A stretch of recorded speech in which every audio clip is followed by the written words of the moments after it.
말을 들어라. 이 말은 사실 우리가 살면서 굉장히 많이 해오는 말입니다. 주로 윗사람이 아랫사람에게 하는 말이고, 또 부모들이 자식을 키우면서 수도 없이 많이 하는 말입니다. 자식을 키우는 부모가 그 부모의 입장에서 보면은 자식들이 이상하게 커가면서 말을 점점 안 듣습니다. 커가면서 왜 말을 안 듣습니까? 말을 안 듣는 이유는 자기 주관이 서 있기 때문에 그렇습니다. 모를 때는 그런가 보다 하고 따라갑니다. 그러다가 어느 순간에 자기의 경험과 학습을 통해서 자기 판단이 서게 됩니다. 판단이 서면 그 다음엔 주장하기 시작합니다. 자기도 이제는 알 만큼 안다는 거죠. 그렇게 되면은 그 다음부터는 잘 듣지도 않고 자기 생각대로 삽니다. 말을 듣지 않는 그러한 사람에게 종종 우리가 이런 말을 하죠. 너 참 많이 컸다. 이런 말은 이제 내 말을 안 듣고 네 마음대로 하는구나, 이런 뜻이죠. 안다라고 하는 것은 주장을 아주 확고하게 합니다. 문제는 이런 현상이 신앙생활 속에서 나타난다는 거예요.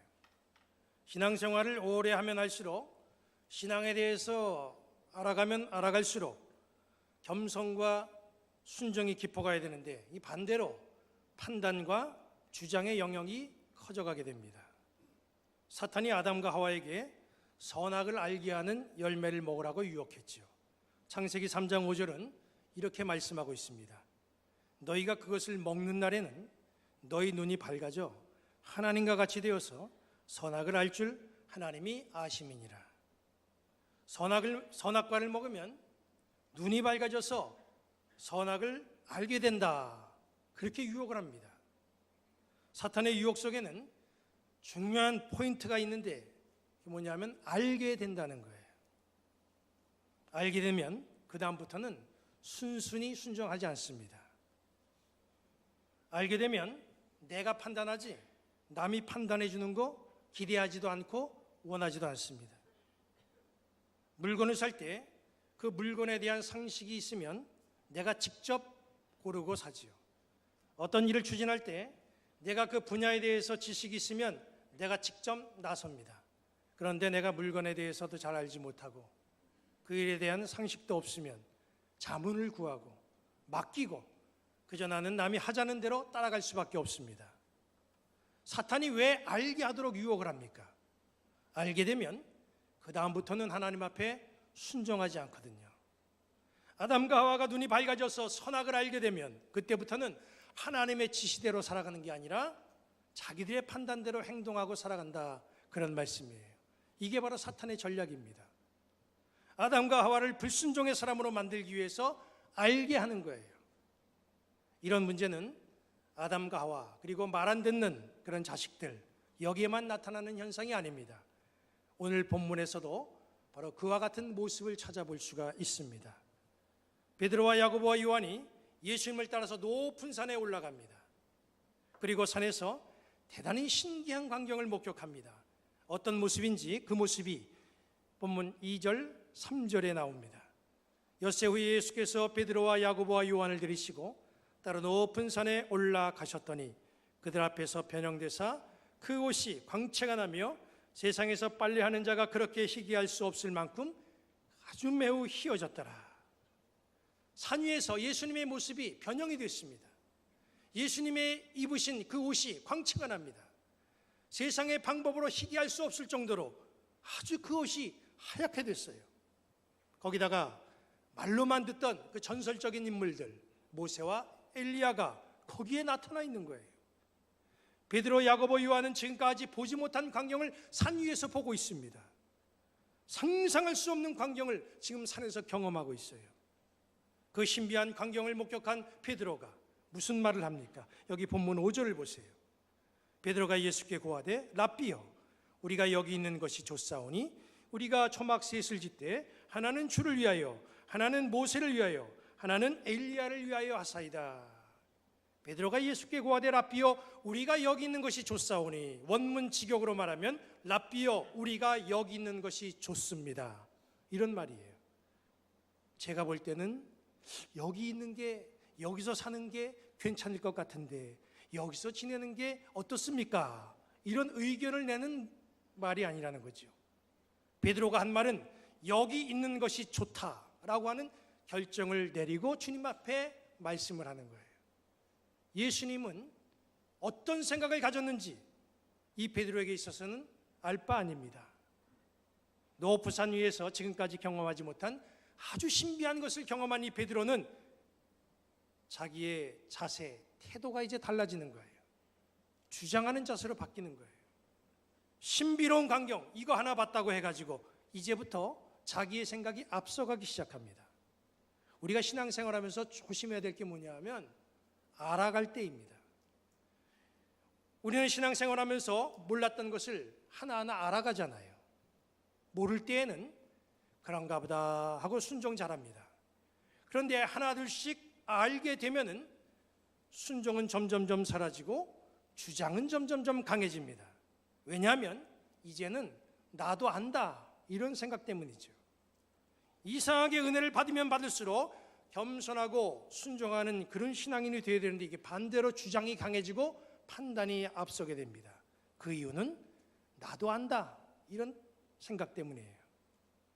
베드로가 신비한 것을 경험한 그 경험 가지고 감히 예수님 앞에서 여기 있는 게 좋다 이렇게 주장을 하는 거예요. 그리고 그 주장의 계획을 구체적으로 내놓습니다. 5절 중반절부터 보면 이런 계획을 내놓잖아요. 우리가 초막셋을 짓되 하나는 주를 위하여, 하나는 모세를 위하여, 하나는 엘리야를 위하여 하사이다. 베드로는 그동안 몰랐던 신비로운 광경을 경험하고 그리고 뭔가를 조금 알게 된 다음에 이제 앞서가기 시작하는 거예요. 안다는 것 속에는 무서운 독소가 숨겨져 있습니다. 그래서 우리는 신앙생활하면서 알아갈 때 조심해야 돼요. 유대인들은 율법에 대해서 안다고 생각할 때 교만에 빠졌습니다. 성경을 해석한 줄 안다고 함부로 덤벼들었던 사람들 상당수가 이단에 빠졌어요. 은혜 받고 이거구나 나도 이제 안다 이렇게 생각하고 자신을 제대로 검증하지도 않고 함부로 목회자가 되겠다 그렇게 나서는 사람들도 간혹 있습니다. 나도 안다. 이 신앙생활은 순종을 버리게 하고 주관을 갖게 하고 주장하게 만듭니다. 우리 신약성경에 나오는 바울을 보세요. 바울이라고 하는 사람은 역사가 흘러도 수많은 모든 우리 신앙인들에게 존경을 받는 그런 사람으로 자리하고 있습니다. 바울이 왜 이렇게 존경받는 사람입니까? 그 이유가 뭐예요? 빌립보서 3장 12절부터 14절 보면 이렇게 말씀합니다. 내가 이미 얻었다 함도 아니요 온전히 이루었다 함도 아니라 오직 내가 그리스도 예수께 잡힌 바 된 것을 잡으려고 달려가노라. 형제들아 나는 아직 내가 잡은 줄로 여기지 아니하고 오직 한 일 즉 뒤에 있는 것은 잊어버리고 앞에 있는 것을 잡으려고 둯대를 향하여 그리스도 예수 안에서 하나님이 위에서 부르신 부름의 상을 위하여 달려가노라. 바울의 고백입니다. 한평생 복음을 위해서 전심전력했던 바울의 입에서 얻은 것, 이룬 것, 잡은 것 없다. 이런 고백의 말이 나옵니다. 다만 나는 내 인생을 다할 때까지 주님을 향해서 달려갈 뿐이다. 미완성의 인생을 살면서 완성을 향해서 달려가는 모습, 그게 바로 나의 모습이다. 바울은 그렇게 고백을 하는 거예요. 바울은 예수님의 사람이 되고 난 다음에 정말 많은 신앙의 경험을 했습니다. 그가 기도할 때 병자가 났어요. 천상의 세계도 경험했습니다. 옥에 갇혔을 때 찬송으로 옥문이 열리는 그런 놀라운 경험도 했어요. 이쯤 되면은 나는 이제 다 안다. 나는 신앙의 완성을 보았다. 이렇게 말할 수 있습니다. 그런데도 바울은 함부로 앞서가질 않았습니다. 바울은 끝까지 겸손한 모습으로 순종하는 사람으로 살았다는 거예요. 이런 바울과는 달리 베드로는 높은 산 위에서 신비한 광경을 경험하고 마치 신앙의 생애를 다하는 것처럼 그렇게 생각했어요. 그래서 겁없이 여기 있는 게 좋습니다. 그렇게 말하면서 자기 주장을 펴나갑니다. 그때 하늘에서 소리가 들리죠. 여기 본문 7절 말씀은 이렇게 얘기합니다. 마침 구름이 와서 그들을 덮음에 구름 속에서 소리가 나되 이는 내 사랑하는 아들이니 너희는 그의 말을 들으라 하는지라. 너희는 그의 말을 들으라. 우리가 신앙생활 하다 보면은 하나님이 주시는 은혜를 많이 받을 때가 있어요. 놀라운 은혜를 경험할 때가 있습니다. 신비도 경험할 수가 있습니다. 우리에게 경험 중요하지요. 그런데 우리가 신앙생활하면서 갖고 있는 경험보다 더 중요한 것은 뭐냐 하면 여기 7절에 있는 말씀, 너희는 그의 말씀 들으라, 이 말씀입니다. 그 어느 것보다도 주님의 말씀을 듣는 것이 우리에게 중요한 것이고 필요하다는 거예요. 지금까지 신앙생활하면서 내가 얻은 신앙적인 경험들이 나를 주장하는 신앙으로 이끌지 않도록 주의하시기 바랍니다.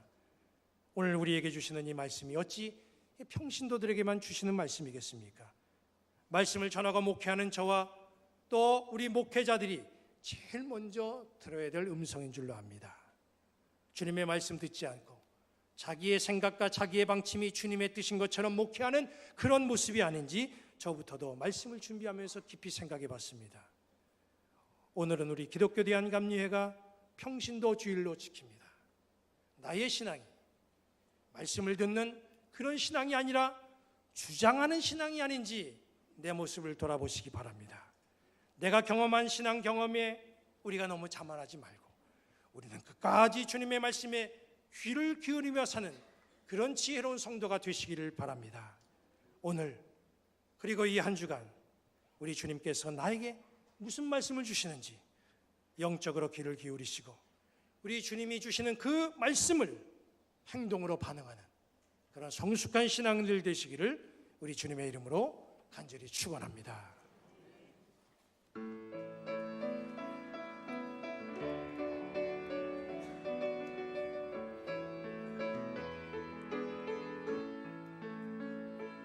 당신의 그 섬김이 전국에서 해같이 빛나리.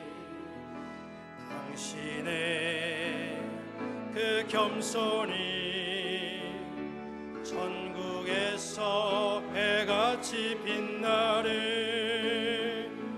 당신의 그 믿음이 전국에서 해같이 빛나리. 당신의 그 충성이 전국에서 해같이 빛나리. 주님이 기억하시면 족하리. 예수님 사랑으로 가득한 모습 천사도 흠모하는 아름다운 그 모습 천국에서 해같이 빛나리. 당신의 그 순종이 전국에서 해같이 빛나리. 당신의 그 사랑이 전국에서 해같이 빛나리. 당신의 그 찬송이 전국에서 해같이 빛나리. 당신의 그 헌신이 전국에서 해같이 빛나리. 주님이 기억하시면 족하리. 불타는 사명으로 가득한 모습 천사도 흠모하는 아름다운 그 모습 천국에서 해같이 빛나리.